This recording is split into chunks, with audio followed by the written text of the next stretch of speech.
মুসলিমদের অন্যতম পবিত্র স্থান আল আকসা, মক্কা মদিনার পরে ইসলামের তৃতীয় গুরুত্বপূর্ণ স্থান এটি। এবার তথাকথিত জেরুজালেম দিবস উদযাপনের জন্য আল আকসা মসজিদ প্রাঙ্গণ এবং তার আশপাশের এলাকায় হামলা চালিয়েছে দখলদার ইসরায়েল। স্থানীয় সময় সোমবার এ তথ্য নিশ্চিত করেছে মিডল ইস্ট আই। এই হামলায় নেতৃত্ব দেন ইসরায়েলের অতি ডানপন্থী জাতীয় নিরাপত্তা মন্ত্রী বেন গাভির এবং অন্যান্য রাজনীতিবিদরা। এছাড়া পবিত্র আল আকসা মসজিদে ইহুদিদের প্রার্থনার অনুমতি দেন নিরাপত্তা মন্ত্রী। টেম্পল মাউন্ট পরিদর্শনের সময় তিনি বলেন, এখন থেকে ইহুদিরা আল আকসায় সেজদা দেওয়া সহ সব প্রার্থনা করতে পারবে।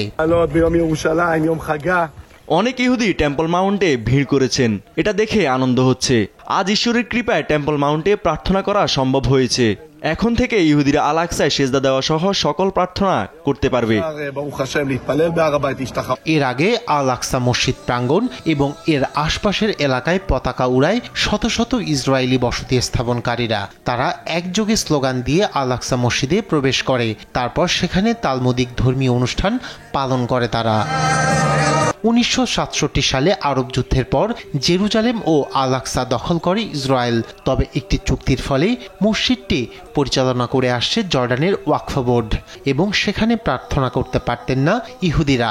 তবে বেন গাভির নির্দেশনার ফলে মুসলমানরা আল আকসার নিয়ন্ত্রণ হারাতে যাচ্ছে কিনা তা নিয়ে উঠেছে নানা প্রশ্ন। রায়হান কবির শুভ্র, নিউজ ডেস্ক, দেশ টিভি।